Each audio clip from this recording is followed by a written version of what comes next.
Em setembro de 1942, um submarino britânico cortava silenciosamente as águas geladas do Mar do Norte. Dentro dele, 10 homens revisavam seus equipamentos pela última vez. Não havia discursos motivacionais, não havia bandeiras tremulando ao vento. Apenas o som metálico dos preparativos e o balanço constante do submarino rompendo as ondas na escuridão total. O capitão Graeme Black, um canadense de Dresden, em Ontário, verificava os últimos detalhes da missão com seu segundo em comando, o capitão Joseph Houghton. Eles sabiam exatamente o que estava em jogo. A Operação Musketoon não era apenas mais um ataque de comando. Era uma missão quase impossível contra um dos alvos mais protegidos da Noruega, ocupada pelos nazistas, a usina hidrelétrica de Glomfjord. Este complexo industrial, construído em 1918 sobre um platô que despencava diretamente no mar, era essencial para o esforço de guerra alemão. Ela fornecia eletricidade para uma fábrica de alumínio crucial na região. E o alumínio era o material que sustentava a produção de aviões da Luftwaffe. Destruir Glomfjord significaria prejudicar diretamente a capacidade alemã de construir aeronaves. Para este ataque suicida, apenas 8 soldados do número 2 Comando foram selecionados. Eram homens experientes, veteranos que já haviam provado seu valor em outras operações. Junto com os 2 oficiais no comando, havia o sargento-maior Miller Smith, um homem de presença imponente e pulso firme. O sargento Lance Richard O'Brien, conhecido por sua frieza sob fogo. O bombardeiro Lance William Chudley e os soldados John Fairclough, Cyril Abram, Eric Curtis, Reginald Makeham e Fred Trigg. Cada um deles sabia operar explosivos, navegar em território hostil e, se necessário, lutar até o último cartucho. Completavam o time 2 cabos noruegueses da Companhia Independente Norueguesa número 1, parte do Executivo de Operações Especiais, Erling Djupdright e Sverre Granlund. Estes homens conheciam a terra, falavam a língua e carregavam consigo o ódio silencioso de ver sua pátria sob as botas alemãs. Durante 2 semanas antes da missão, o grupo treinou em uma grande propriedade rural na Escócia. Aprenderam cada detalhe do alvo através de fotografias aéreas e relatórios de inteligência. Memorizaram a localização de cada prédio da usina. O salão de máquinas, o mais comprido dos 3 edifícios, a sala de controle e escritórios no prédio do meio, e a casa de aparelhos de 3 andares. Praticaram a instalação de explosivos em estruturas similares, cronometraram cada movimento, até que pudessem executar a operação mesmo no escuro total.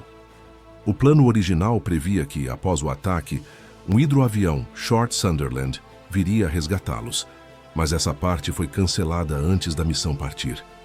O risco para a aeronave era considerado muito alto.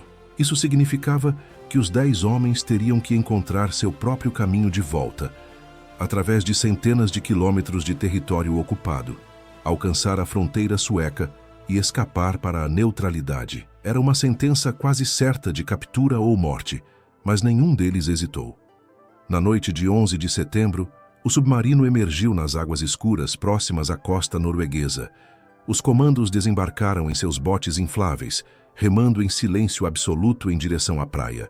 A lua estava oculta por nuvens baixas, o que tornava a travessia mais segura, mas também mais traiçoeira. O mar estava agitado e cada remada exigia esforço concentrado para manter os botes no curso. Quando finalmente tocaram terra firme, os homens ocultaram suas embarcações e começaram a jornada pelo interior montanhoso da Noruega. O terreno era brutal. Encostas íngremes cobertas de vegetação densa, riachos gelados que precisavam ser atravessados e sempre o risco constante de patrulhas alemãs. Mas os noruegueses Djupdright e Granlund conheciam caminhos que nenhum mapa mostrava, trilhas de caçadores e pescadores que serpenteavam pelas montanhas longe dos postos alemães. Durante 3 dias, o grupo marchou pelo território inimigo. Dormiam escondidos durante o dia e caminhavam à noite, carregando mochilas pesadas com explosivos, detonadores, armas e suprimentos. Não podiam acender fogueiras, não podiam fazer barulho. A cada som estranho, congelavam no lugar, mãos nas armas, corações batendo alto enquanto esperavam para ver se haviam sido descobertos. Em uma ocasião, tiveram que se deitar imóveis em uma vala enquanto uma patrulha alemã passava a poucos metros. O grupo respirava em uníssono, sincronizado, contando os minutos eternos até que as botas alemãs se distanciassem. Mas a sorte, se é que podemos chamar assim, estava com eles. Na noite de 20 de setembro, finalmente avistaram seu alvo. A usina de Glomfjord estava iluminada, suas turbinas zumbindo na escuridão, gerando a eletricidade que alimentava a máquina de guerra nazista. As cercas ao redor eram altas, mas não intransponíveis. Havia guardas, mas seu patrulhamento seguia padrões previsíveis. Black dividiu seus homens em 2 times. Um grupo iria plantar explosivos nas tubulações principais que traziam água das montanhas para as turbinas.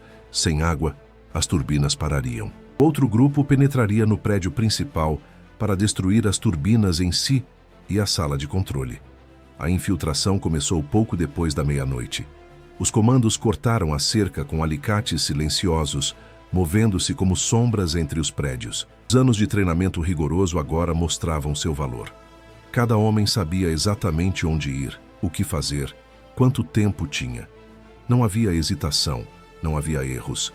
Os explosivos foram instalados com precisão cirúrgica. Barras de plástico moldável envolvendo tubulações, cargas colocadas estrategicamente nas bases das turbinas, detonadores conectados com fios que serpenteavam pelas sombras. Os homens trabalhavam em silêncio quase total, apenas sussurros ocasionais quando precisavam coordenar algo. A tensão era palpável. A qualquer momento, um guarda poderia aparecer, uma luz poderia acender, um alarme poderia soar. Os minutos passavam e o trabalho progredia. Smith e O'Brien se moviam pelo salão de máquinas como fantasmas, colocando cargas em pontos vitais. Chudley e Fairclough trabalhavam nas tubulações externas, garantindo que a destruição seria completa. Os noruegueses mantinham vigilância nos acessos, armas prontas, olhos escaneando as sombras. Quando tudo estava pronto, Black verificou pessoalmente cada carga. Não podia haver falhas. Esta missão custara muito. O risco de 12 vidas, recursos valiosos, semanas de planejamento. Tinha que funcionar. Satisfeito, ele conectou o mecanismo de tempo. Teriam 15 minutos para se distanciar antes que o inferno desabasse sobre Glomfjord. O grupo recuou com a mesma disciplina com que havia entrado. Atravessaram a cerca, recuperaram suas mochilas do esconderijo e começaram a correr montanha acima. Atrás deles, a usina continuava operando, inconsciente, suas luzes brilhando na noite escura. Os alemães dentro continuavam suas rotinas, sem imaginar que, naquele exato momento, toneladas de explosivos estavam contando os segundos para a detonação. Então, quando o grupo já estava a uma distância segura, o céu noturno foi rasgado por uma série de explosões ensurdecedoras. Colunas de fogo subiram para o céu. O som ribombou pelas montanhas como trovões. Pedaços de metal e concreto foram arremessados a centenas de metros de distância. As tubulações se despedaçaram, liberando torrentes de água sob alta pressão. As turbinas se partiram em 1000 pedaços. A sala de controle desabou sobre si mesma. Em questão de segundos, décadas de trabalho de engenharia foram reduzidas a escombros fumegantes. A usina de Glomfjord estava destruída. Black permitiu-se um pequeno sorriso. Missão cumprida, mas agora começava a parte realmente perigosa: a fuga. Os alemães certamente mobilizariam cada soldado disponível para caçá-los. A decisão foi tomada rapidamente. Dividir-se aumentaria as chances de que pelo menos alguns conseguissem escapar.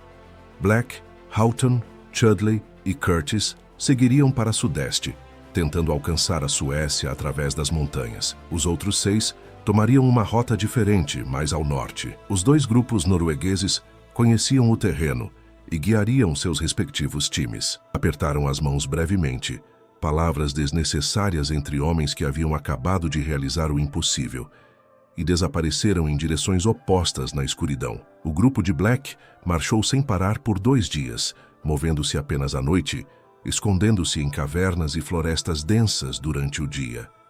Podiam ouvir ao longe o som de cães farejadores e vozes alemãs gritando ordens. Helicópteros sobrevoavam a região em padrões de busca.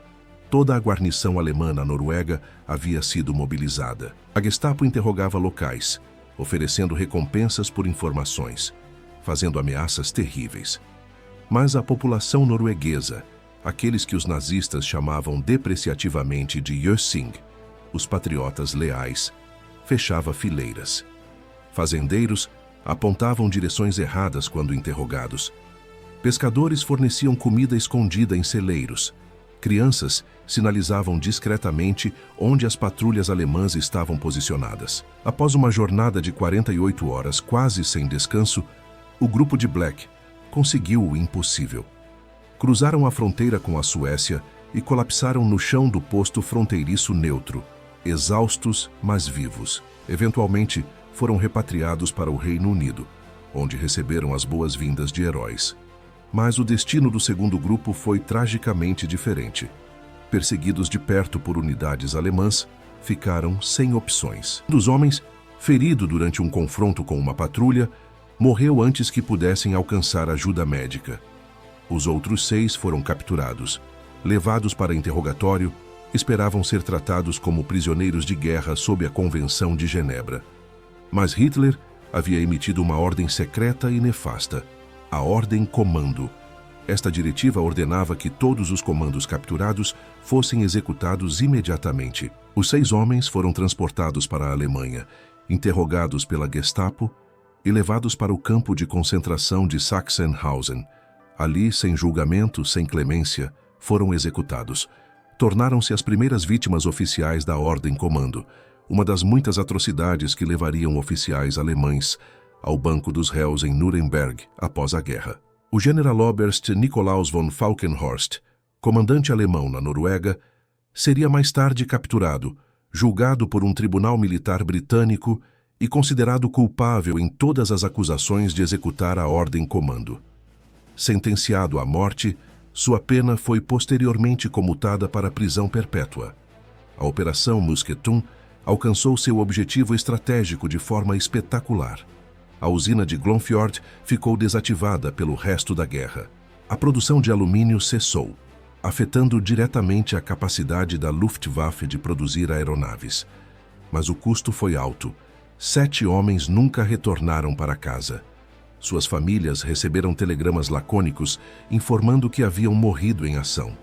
Somente anos depois a verdade completa seria conhecida. Esta foi a história de como 8 soldados do comando britânico, junto com 2 noruegueses corajosos, invadiram a Noruega ocupada, destruíram um alvo estratégico vital e pagaram o preço final da guerra. Uma história de coragem extraordinária, planejamento meticuloso e o tipo de sacrifício que define o verdadeiro heroísmo.